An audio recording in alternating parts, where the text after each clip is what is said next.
Vou falar um pouco da neurose infantil, neurose na infância. A neurose na infância pode surgir quando a criança é afetada ou afastada dos pais por algum tempo. A neurose na infância pode surgir quando a criança é afastada dos pais por algum tempo. Muitas vezes o desespero e o medo crescem de tal forma que esse afastamento é visto como uma ameaça de abandono por parte dos pais. Segundo as obras de Freud, referente à histeria na psicanálise, podemos afirmar que a explicação da histeria tem por base um trabalho de luta imaginário inacabado, ou ainda a luta em torno da perda. Ora, de acordo com essa teoria, podemos pensar que a ideia da trauma seria compreendida na própria clínica, no histórico de muitos dos pacientes que sofriam de sintomas histéricos ou desenvolveram uma personalidade histérica, que as mesmas tinham passado precisamente por esse tipo de episódio traumático. Por exemplo, em caso de morte de um dos progenitores durante a infância do paciente.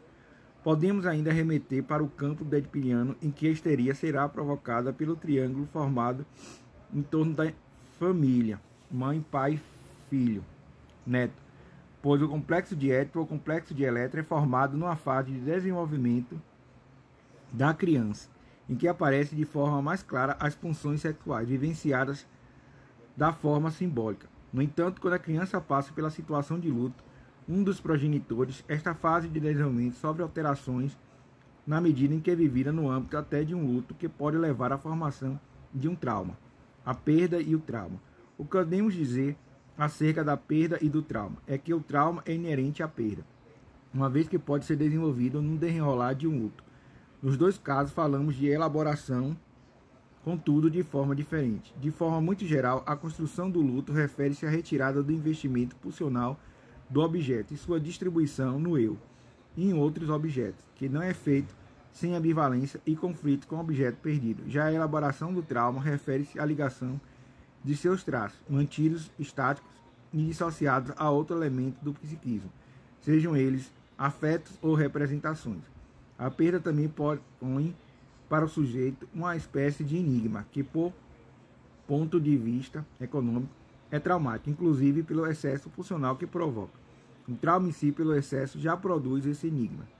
Também podemos compreender as neuroses de transferência segundo o mesmo processo, já que as perdas são realizadas de forma simbólica. Contudo, as neuroses de transferência, alguns dos sintomas histéricos e obsessivos são originários por episódios de perda ou morte, pelo que o trauma por questões de luto é muito explícito exatamente na forma como se apresenta Neto. Teoricamente, os eventos de perda não deveriam produzir neurose de transferência, mas neurose traumática, ou quem sabe de lutos patológicos devido à formação do sintoma histérico ou mesmo do quadro histérico. Propõe assim que o desenrolar do processo de histeria é uma forma ou uma fase de vivência tanto do luto como do trauma, cuja explicação encontramos no encontro ou no contorno erótico característico da fase fálico-edipiniana, que tem um papel importante na formação da histeria erótica.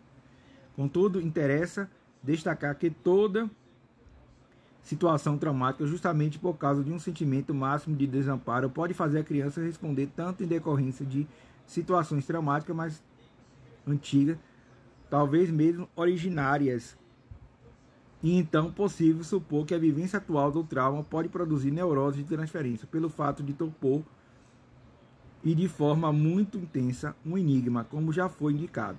Esse enigma surge pelo excesso e ainda pela impossibilidade de compreender as razões da situação.